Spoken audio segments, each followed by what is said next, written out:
Have you ever noticed how some people just walk into a room like they own it, while others seem like they're always trying to prove like they belong? What if the difference wasn't about talent, success, or even intelligence, but something much deeper?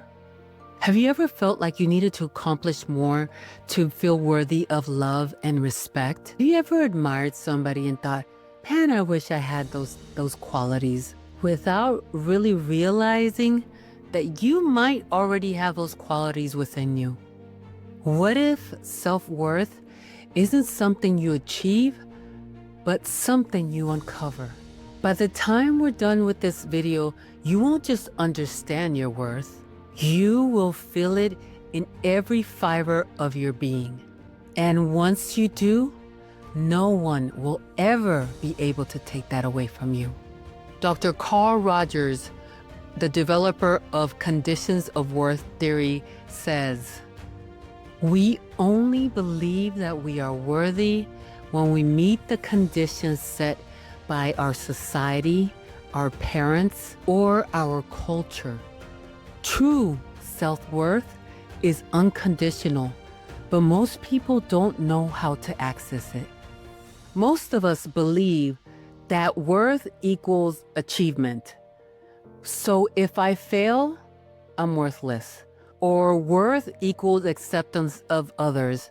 So if I am rejected, I have no value.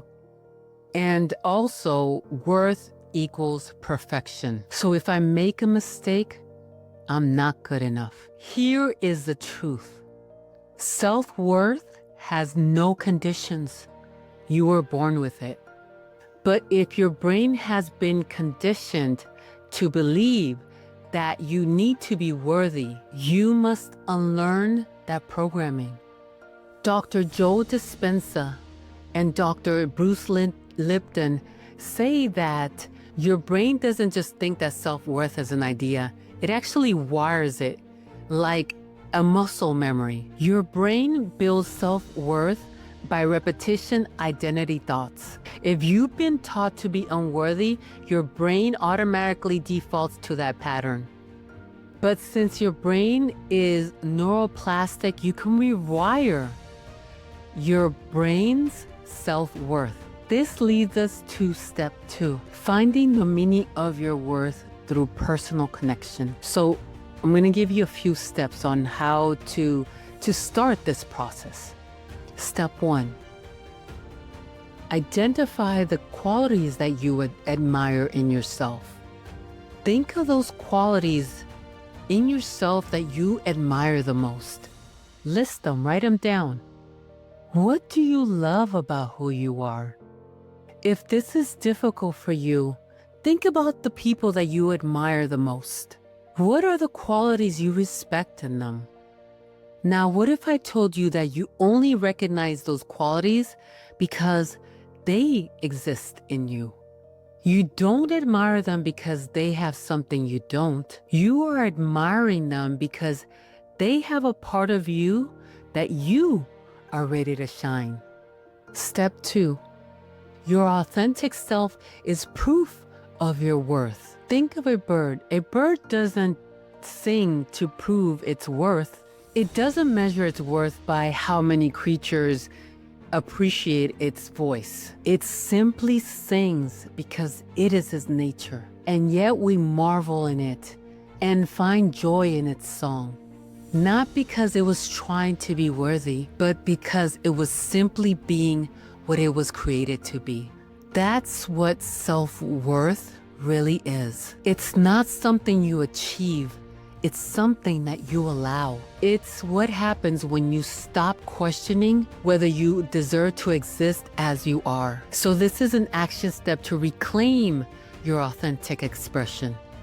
Just like the bird that sings because it is its nature, you are meant to express yourself fully and freely. But if you've been holding yourself back, it's time to break that cycle. This is how we start. We're going to identify where we have been holding back. So I want you to ask yourself, where in my life have I been silencing myself because I've been afraid of judgment? What parts of me have I hidden because I didn't think they were worthy? And what would I do if I lived as though my worth was unquestionable? All right, so let's take one small action that honors our true self. Choose one way to express yourself today without seeking permission or approval. If you love to write, write something and share it, even if it's with yourself. If you love to dance, turn on some music and just move without worrying about how you look. If you have an idea, speak up without waiting for someone to validate you. This is not about proving yourself. It's about moving those barriers that stop you from being who you already are. So I have this affirmation that you can say out loud. I do not need permission to be myself. I allow my true self to shine effortlessly and freely. So how do we align with our self-worth?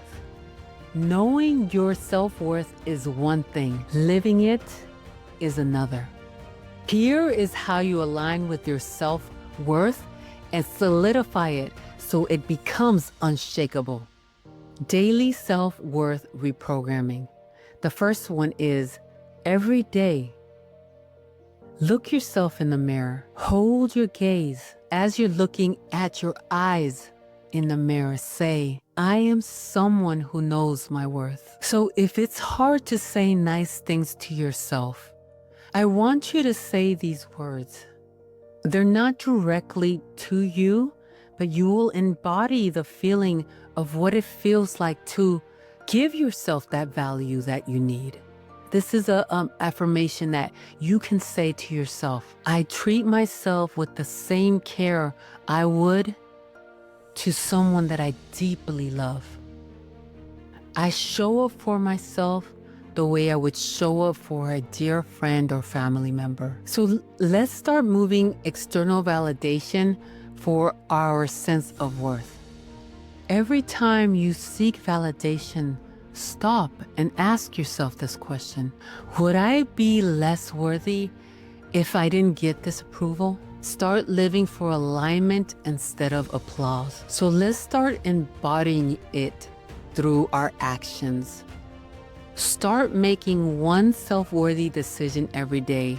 An example could be setting boundaries, asking for what you need, and taking time for yourself.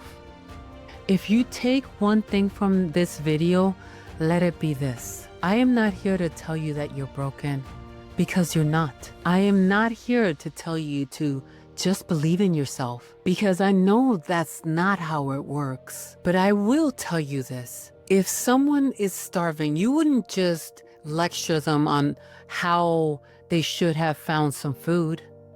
You would go ahead and give them a meal. So I want to ask you this. If you've been starving for love, for affection, starving for self-acceptance, starving for something that tells you that you matter, what if I told you you've had everything you needed within you all along? Your self-worth isn't something that you chase. It's something that you finally decide to accept. If this hits home for you, write, I'm claiming my worth in the comments. I want to see who's really ready to own it. You've spent years giving other people the power to decide your worth, whether through their approval, through their validation, or even through their opinions. But what if you gave that same power back to yourself?